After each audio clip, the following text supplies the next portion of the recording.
Hey folks, Andy Patton here. The NCAA tournament is coming up, and today I'm going to take a look at the four teams that I believe pose the biggest threat to Gonzaga's national title hopes.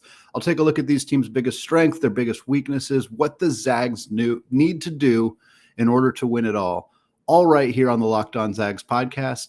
Don't go away.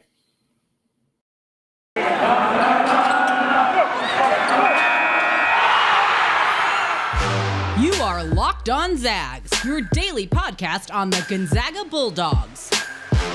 Part of the Locked On Podcast Network. Your team every day.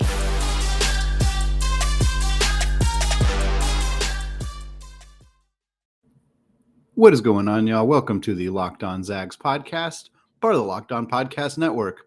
I'm your host and longtime Gonzaga podcaster, Andy Patton, ready to take you through another season of Gonzaga Hoops. I want to thank all of you who make this podcast your first listen of the day. It is sincerely appreciated to be a part of your morning routine on the Locked On Podcast Network, your team every day. If you have not checked out the show, it is also on YouTube as well. Just go to youtube.com, search Locked On Zags, hit that subscribe button. We hit 300 subscribers, which is a great deal for me. I would love to get up to 500 subscribers before the end of the month of March, when Gonzaga will hopefully still be playing basketball, which is the topic that I want to talk about today. The Zags are in the middle of the WCC play. They're obviously taking care of business against the majority of the teams they are playing. And this season is a little bit different than last season, where there isn't a lot of other teams that are really strong. There are a handful of other very good teams, of course, but last year it was Gonzaga and Baylor, and it was always the talk. It was kind of known that those were the top two teams in the country. And while the NCAA tournament had a ton of surprises, including Oregon State in the Elite Eight, UCLA going from a play-in game to a Final Four, ultimately the championship game did come down to Gonzaga and Baylor, as many had projected. This year, it's much more difficult to see how things are going to play out in that way. Of course, Gonzaga and Baylor could end up being a rematch. They are certainly two of the best teams in the country. One could argue the two best teams in the country. But what I wanted to do today was take a look at the top 10, 15 or so teams and kind of break it down into the four teams in my mind that I believe pose the biggest threat to Gonzaga based on matchups, just individual watching of those other teams and the kind of performances that they've had and kind of how that could impact Gonzaga. This is not a comprehensive list. These are four teams that I believe pose a big threat to Gonzaga. It does not mean that Gonzaga will not lose to anybody else. There are a lot of good teams this year, and certainly Gonzaga has proven that they are not infallible. They can lose, they can struggle. We have seen that earlier in the season. We have not seen it lately, which is fantastic. It appears they are peaking at the right time. But I want to talk about a couple of these teams in case they end up being matchups that Gonzaga does run into and kind of what those situations may play out like. The first team we want to talk about is pretty obvious, the Auburn Tigers, of course, the number one ranked team in the country. According to the AP poll, Gonzaga is second for the second week in a row. Auburn is number 6 in the KenPom ratings. They are 20-1 on the season. Their only loss was an overtime loss to UConn early in the year. They have a ton of signature wins. They picked up wins over Alabama, of course, which was used a lot in the argument for them being the number one team in the country, because Gonzaga, of course, lost to Alabama in Seattle. They've picked up a win over Kentucky. It was, of course, after point guard Ty Washington went down with an injury during the game. Kentucky was leading at the time, so there are some people who maybe believe that Kentucky would beat Auburn again, which they will get the opportunity to do so soon. They also have wins over Florida, Louisiana State, plenty of other good teams. The SEC is better than it's been in a very long time, and Auburn is a big part of the reason why. So I want to go through pros and cons, or strengths and weaknesses, and how it relates to matchups that they would run into with Gonzaga. The pros, number one is Jabari Smith. Jabari Smith is really, really good. He's averaging 15.5 points, just under 7 rebounds per game. He's shooting 40% from three. He is a 6'10", 220-pound point forward. He's a lot like Paolo Banchero, who is a player that Gonzaga had a very hard time stopping. He's a player that every team has had a really hard time stopping, because 6'10" guys who can handle the basketball and shoot from the perimeter are really, really rare and really, really good. Jabari Smith is going to be a problem for the Zags. I think Anton Watson is going to draw the assignment of defending him should these two teams play.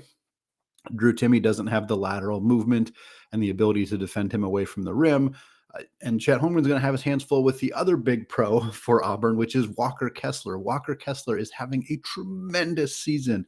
Transfer from North Carolina, considered Gonzaga heavily, which would have been absolutely wild if he was in a Gonzaga uniform this year. He's 7'1", 245 pounds, and an elite shot blocker. 4 blocks per game on average. This dude is probably the best shot blocker in the country, and he'd be going up against probably the second best shot blocker in the country in Chet Holmgren. But Walker Kessler and Jabari Smith on the floor at the same time give Auburn one of the few front courts in the country that can handle Gonzaga's size and that is as good or better than Gonzaga's front court. This duo is really, really tough. Walker Kessler, again, elite shot blocker, would have the ability to help shut down Drew Timme and Chet Holmgren down low. I don't think that those guys would go scoreless necessarily, but it would be the most difficult game they have had trying to convert shots around the rim. We saw them struggle against a good shot blocker in Mark Williams against Duke. Kessler is better than that. He would give them a lot of challenges. And then Jabari Smith, who's not an elite shot blocker necessarily, but is an elite offensive weapon who would be really difficult for Gonzaga to defend. Beyond that, Auburn takes really good care of the basketball. Gonzaga thrives on getting a lot of turnovers. Auburn only turns the ball over about 11.5 times per game. They have really good guard play as well. So this would be a really tough matchup. Some of the cons for Auburn or some of their weaknesses, they're not a great outside shooting team. In fact, they're below average in that regard. They're shooting 33.2% from three on the season. That is good for 208th in the country. In conference play, they are only shooting 31.2%. So they have not been a good three-point shooting team. They have not been an improving three-point shooting team the way that Gonzaga has. Katie Johnson is their starting guard. He's about 35% from three. Wendell Green is just under 34% from three. Both those guys are very streaky. So it would not be a surprise to see them both struggle in the same game shooting from beyond the arc. If they were to do that against Gonzaga, that would make it much more difficult for them to win. And beyond that, one thing we've seen a lot of teams have a lot of success with is really bullying Gonzaga's guards. I don't think Auburn has the size or the ability necessarily to do that. Johnson's 6'1", 190. Wendell Green is 5'11", 170. Just not very big guards. I think Andrew Nembhard and Rasir Bolton and Hickman and Salas off the bench would have the ability to kind of fight through any pressure that they would put on them to kind of bully them back a little bit. And I think that's an advantage that would go towards Gonzaga. Next up, the second team I want to talk about in this segment is, of course, the defending national champion Baylor Bears. Baylor is third in the KenPom ratings. They are 19-3 on the season. Their 3 losses are to Bama, Texas Tech, and Oklahoma State. So Gonzaga is very familiar with 2 of their 3 opponents who have managed to defeat them this year. The pros for Baylor are somewhat similar to their pros last year in a lot of ways. They are very, very efficient on offense. They're averaging just under 79 points per game on 48% field goal. They are averaging over 17 assists per game, which is 11th in the country. They pass the ball really well. They score the ball really efficiently. They're 55% on 2-pointers. They're 37% on 3-pointers. This team can straight up put the ball in the hoop as good as anybody in the country. Any team that is really that efficient at scoring the basketball is going to be a problem, not just for Gonzaga, but for anybody. It's really hard to stop an offense that churns the way that the Baylor Bears churn. And that's what makes Gonzaga so great, is because their offense is hyper efficient as well. Another big pro for the Bears, they have a very balanced scoring attack, really balanced. LJ Cryer is averaging 14 points. Adam Flagler is about 13. James Akinjo is about 13. Kendall Brown's 10. Matthew Mayer's also 10. All those guys on any given night can be the dude for the Baylor Bears. It makes it much more difficult to game plan against them. At least with Auburn, you know, hey, we need to find a way to stop Jabari Smith. If other guys on this team beat us, then so be it. With Baylor, that is much more difficult to do. You can try really hard to game plan against Akinjo, who's probably their best player, but if you do that, you run the risk of Kendall Brown going off for 25, or LJ Cryer going off for 25, or Matthew Mayer going off. Like, they just have so many weapons on the offensive side. And like I said, they're so efficient offensively. It's really difficult to find a way to shut them down without just playing elite team defense from 1 through 8. Every single player has to be on top of their game defensively in order to beat this team. And then, of course, physicality from the guard. This is what really impacted Gonzaga last year. in the national championship game. Yes, they don't have Jared Butler. Yes, they don't have Davion Mitchell. They don't have Maceo Teague, three of their really star guards from last year who really helped push Gonzaga around a little bit. But they still have really big physical guards. They still have the ability to do that. They're still coached by Scott Drew, who is aware of what worked against Gonzaga last year and would be perfectly willing to implement as similar of a strategy as possible, forcing Gonzaga to adjust and prove that they can defeat that style of defense. They also defend the three extremely well. They're holding teams under 30% from three. We've mentioned Gonzaga being a streaky outside shooting team. They would need to be that team shooting 45+% like they have done in conference play in order to defeat Baylor if these two teams were to run into each other again. And then the last thing for the pros, they run a lot of 4 or 5 guard lineups. They don't have like a lot of true bigs. This could be really tough for Drew Timme, who was exploited the last time these two teams played, of course, and had to play a lot of defense around the perimeter, which is not his strength, moving laterally, not a strength of his. So he would be difficult in this game because he would probably be forced to play away from the perimeter a lot. They also have the ability to pull Chet Holmgren away from the rim, which is something I imagine that Scott Drew and company are going to look to do as much as possible if these two teams meet, because Chet Holmgren around the rim is a complete menace, but Chet Holmgren away from the rim, while he's still a good defensive player, is not as useful for Gonzaga. The cons kind of just leaned into it a little bit. They don't have a ton of size. Their top 7 guys minutes-wise are 6'9" or shorter. 6'10" Flo Thamba is their biggest player. He's not a great rim protector. He's a decent rebounder. He only plays about 16, 17 minutes per game, so not a huge impact for that. For them, they're a bad free throw shooting team. That's the number 2 con. They're shooting just under 69% on the season, which is good for 255th in the country. They're a little better in conference play, but still barely over 70%. If this game were to be close and were to come down to the wire, that's where that free throw shooting would obviously be an issue for Baylor. And then the last thing is their offense goes through really bad scoring droughts. We've seen this against Oklahoma State, a game that they should have won, and they just could not put the ball in the basket. I think part of it is they don't really have a go-to scorer. Last year, they could really go to Butler or they could go to Mitchell and just kind of say, hey, go get us a bucket. They have talented offensive players this year, don't get me wrong, but I think the fact that the offense is so spread out and so many different guys, when there's multiple players struggling at once, they don't have a go-to guy that they can just kind of get the ball in his hands and let him go to work. And I think that contributes to some of these droughts. If you have a scoring drought against Gonzaga, you're going to lose.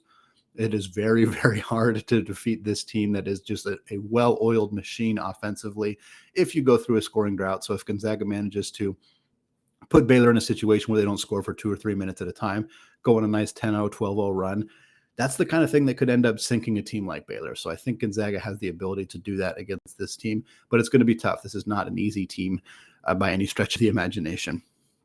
All right, 2 teams discussed in the first segment. We're going to come back in segment 2, talk about 2 other challengers for the Zags, including our good friend Tommy Lloyd's team. But first, I want to tell you all about BetOnline. There might be less football being played, but betonline.net has way more stuff to bet on this playoff season. From scores, totals, and player performance props to where the next fired coach is going to land, BetOnline is the number 1 spot for all things NFL betting in 2022. And it's not just football. BetOnline.net's basketball, hockey, boxing, and UFC odds coverage is the best in the business. From sports right down to your favorite Vegas casino games, BetOnline is your number 1 wagering destination. BetOnline is the fastest and easiest way to wager on all of your favorite sports and play your favorite games. That's BetOnline, where the game starts. All right, segment 2, still Andy Patton, still Locked On Zags, and we're still going through the 4 teams I believe pose the biggest threat to Gonzaga in their hopes of winning a national championship game. We talked about the Auburn Tigers in the first segment and the Baylor Bears as well. Now here in segment 2, we got 2 teams that we're going to discuss that I think pose a big threat to Gonzaga. The first one is the 8th ranked team in KenPom. That is the Boilermakers of Purdue University. Purdue is 18-3 on the year. They have losses to Wisconsin and then not so good losses to Rutgers and Indiana, but they also picked up wins over North Carolina, over Florida State, over Iowa, and over Villanova. The pros for this team are pretty simple. They are huge.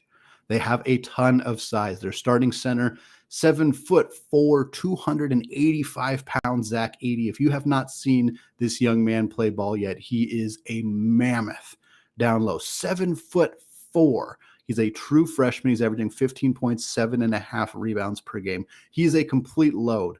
There are not a lot of dudes, and Walker Kessler, who we talked about earlier, is one of them, who are just straight up bigger and stronger and more physical than Chet Holmgren. I know Chet's been criticized for his physicality, but his length, his ability to impact shots has been virtually unchallenged all year long, and Kessler and Edey would be two of the players most likely to challenge him in that regard. Beyond Edey, they also have 6'10", 265-pound Trevion Williams. Trevion Williams is averaging 12.5 points, 8.5 rebounds, and 3 assists per night. Now, the thing with these two bigs from Purdue is they both only play about 20 minutes per night. It's a strange substitution pattern that the Boilermakers are doing. So they can kind of be exploited by two big lineups because these two guys are not on the floor at the same time all of that often. So if Gonzaga is playing significant minutes with both Drew Timme and Chet Holmgren, which they always do, that could potentially put more strain on Purdue's other players to step up and play more physical defense because Gonzaga has that size. It may also put Purdue in a position where they play both Edey and Williams at the same time, which is something they haven't done a ton of. That does slow them down a little bit and allows Gonzaga to potentially get out in transition a little bit more with a less athletic lineup on the floor for Purdue. Other pros, they have elite guard play from Jaden Ivey, one of the best young guards in the NCAA, perhaps the best young guard in the NCAA, expected top 5 or at least top 6 pick in the NBA draft. Ivey's averaging 17 points, 5 rebounds, 3 assists. He is shooting 44% from downtown on the season on just under 5 attempts per game, which leads to my other pro. Purdue shoots the crap out of the basketball. They are one of the best three-point shooting teams in the country. As a team, they're shooting 41.2%. That is third in the country. Williams is the 6'10" power forward. Trevion Williams is shooting 37.5%.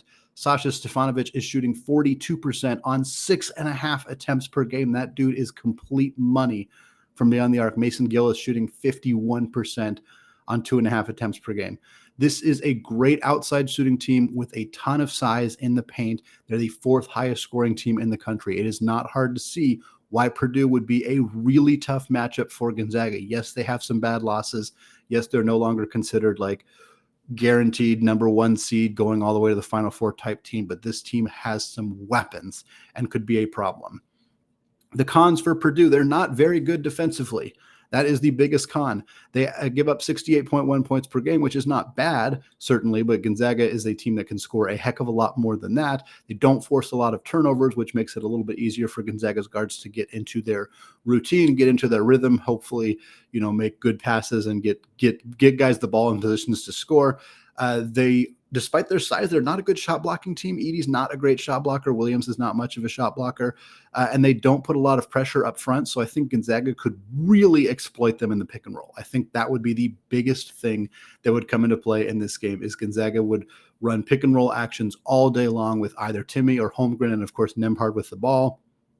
Either get switches, in which case Nembhard can take the big man off the dribble or dump the ball into the post who's got a smaller guy on them, or they won't get switches, in which case they should be able to exploit situations in the pick and roll that way. I think they're going to get out in transition well against this team, and I think that's something that's not Purdue's strength as well. They also don't have a ton of size outside of Edey and Williams, so if they can get those guys into foul trouble or just run them down and get them physically exhausted and force some of Purdue's other not as big players to come into the game to replace them, that's another spot that could be an advantage, of course, for the Zags.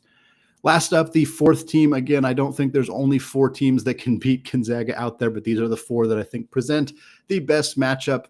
That would be, of course, the Wildcats of Arizona, Tommy Lloyd's new team. They're number 4 in KenPom. They are 17-2 on the season. Their 2 losses came to Tennessee in the non-conference slate, and then they got beat pretty badly by UCLA last week in their first matchup of the season. Arizona does have some nice wins. They got a win over Wyoming, a very good Mountain West team. They got wins over Illinois and Michigan, but they also have not played a particularly challenging schedule and have lost two of the better opponents they have played. So they are a bit of an anomaly at this point in the season. The pros for Tommy Lloyd's team, they have some great size up front. Azuolas Tubelis is excellent 6'11" power forward for them. Christian Coloco, 7'1" center. Tubelis is averaging 14.6 boards, 3 assists. Coloco's averaging 13 points, 7.5 boards, and 3.2 blocks per game. Another great shot blocker that Gonzaga would run into if they were to play Arizona. He's also shooting 64% on two-pointers, so a highly efficient scorer down low and a great shot blocker. And then, of course, they have good depth behind those two guys in Oumar Ballo, former Gonzaga player who's averaging 7.5 points and 4.5 rebounds off the bench for Arizona. Their three bigs are not quite as good as Gonzaga's three bigs of Holmgren, Timme, and Anton Watson, but this is one of the best three big groups in the country and gives them enough size and depth up front to really challenge Gonzaga for a full 40 minutes. Beyond that, Arizona is excellent defensively. They're holding opponents to just under 65 points per game. They force a ton of turnovers, and they have the thing that Gonzaga fans dread, length on the perimeter. Ben Mathurin is 6'7" and has really long arms. Kirk Kriisa, their starting point guard, 6'3". Justin Kier is 6'4". A lot of length on the perimeter, a lot of length down low. Really tough team defensively because of all that size, because they're well coached, because of all that experience. This is a tough team to score the basketball on, and is something that Gonzaga would struggle with more than most other teams, is to try to score on this Arizona team. Beyond that, they are very fast-paced and they are very efficient. Two really, really big calling cards, of course, of Gonzaga's offense under Mark Few for the last 20 years. So it's not a surprise to see Tommy Lloyd take a similar approach in his first season as a head coach. They have the third highest tempo in the country per KenPom. Gonzaga is second.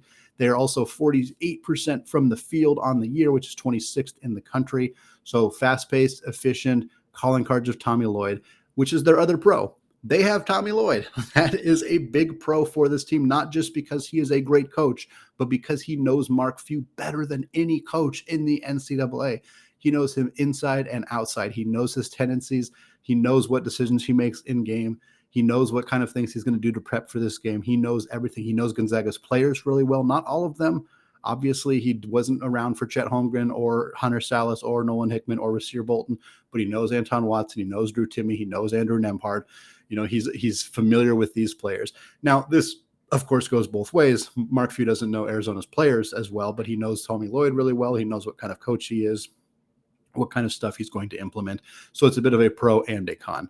The other cons for Arizona, they're a streaky outside shooting team, only shooting 33% from the three. They're shooting under 30% in conference play. That's 29.9%. So not a good outside shooting team. Their only really good shooter is Mathurin, who is shooting 36.5%. So good, not elite, but good. The only regular player on their roster who's over 35% from three. So this is a straight up not good 3-point shooting team. And that's something that would allow Gonzaga to get an advantage if they're outscoring twos and threes, building up a lead that way. It's tougher for Arizona to come back if they can't shoot the outside shot. Arizona's guard play has also been pretty inconsistent this year. Kirk Kriisa is averaging 10.5 points and 5 assists, but he's also averaging 2.5 turnovers per game. He struggles at times with his shot. We've seen him go through pretty ridiculous cold stretches, being unable to shoot the basketball. Dalen Terry is their other guard. He's a really nice player. He's just not a scorer. 6.5 points per game, but he is averaging 5 boards and 4 assists. He's shooting 24% from downtown, so just not a shooter. So this team doesn't have, they're a great scoring team and an efficient scoring team, but they're not an outside shooting team. And I think that the pace that they play at is maybe not an advantage for them. They play at a high pace, which has helped them win a lot of games this year, but against Gonzaga, a team that also plays at a high pace, that has a lot of depth, I think it could be a tricky matchup for Arizona. All right. Coming back in the third segment, we just got a few various news and notes type things that I want to cover real quick. Before we get there, though, let's talk about Rock Auto. This episode is brought to you by Rock Auto. With the ever-increasing number of makes and models, it is now impossible for your local chain auto parts store to stock all the parts you need.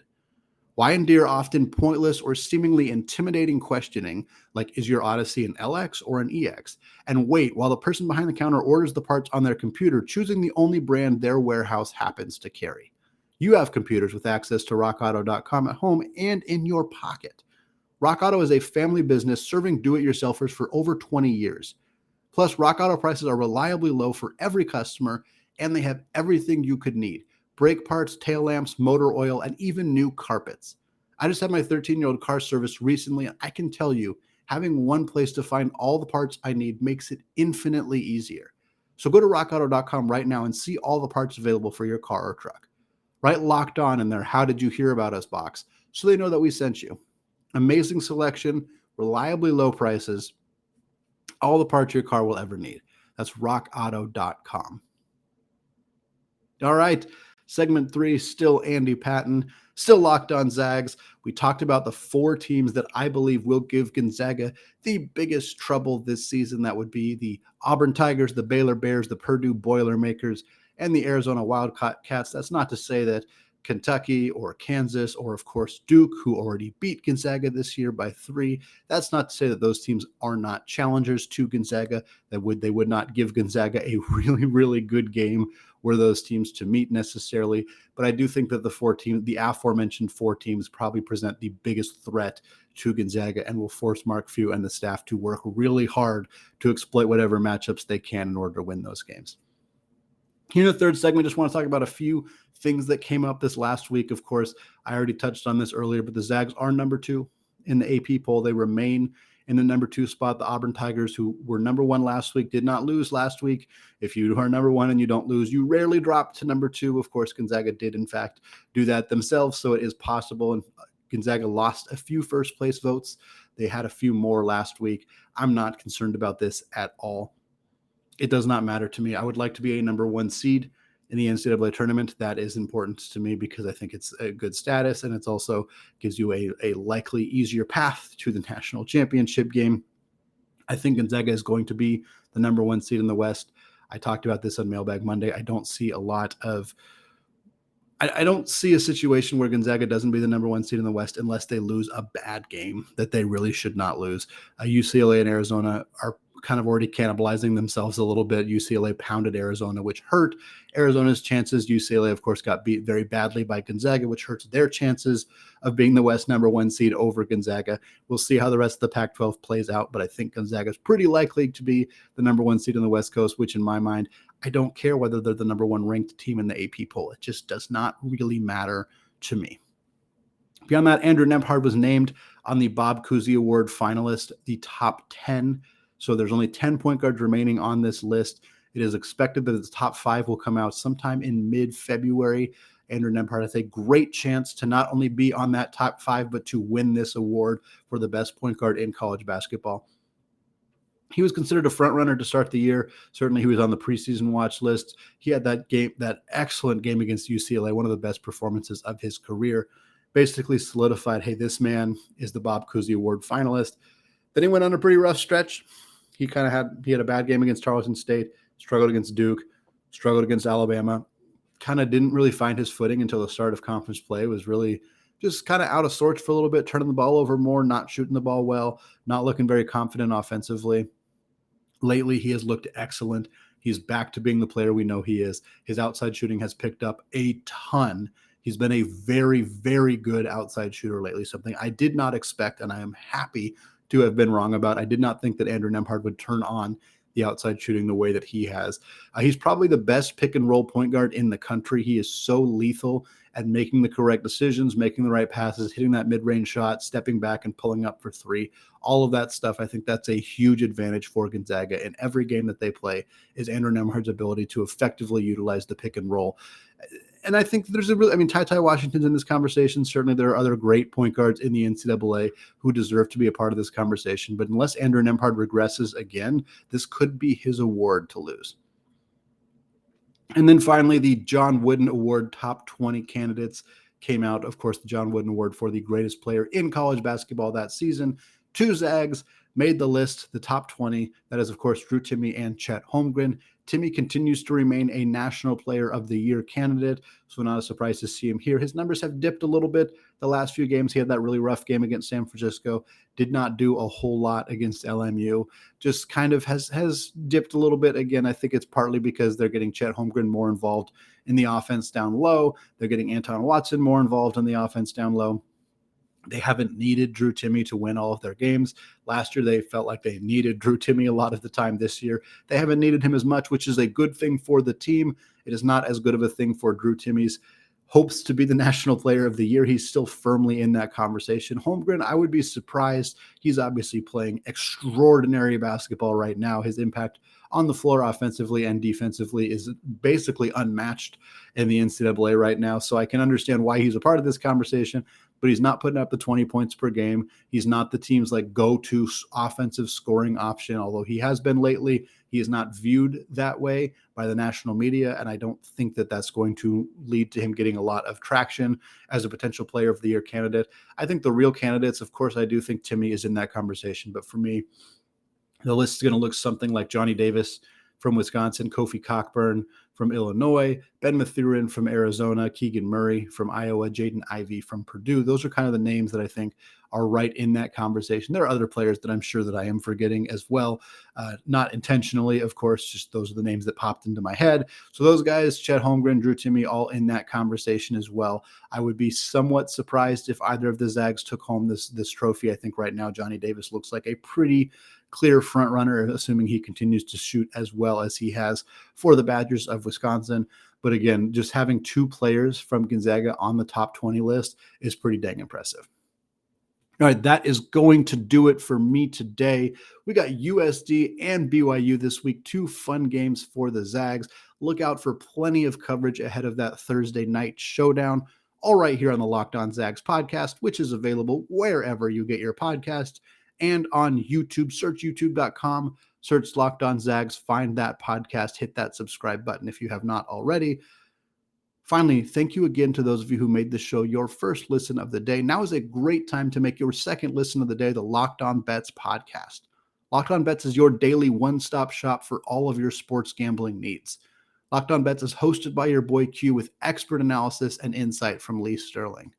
All right, thank you all for listening, and go Zags.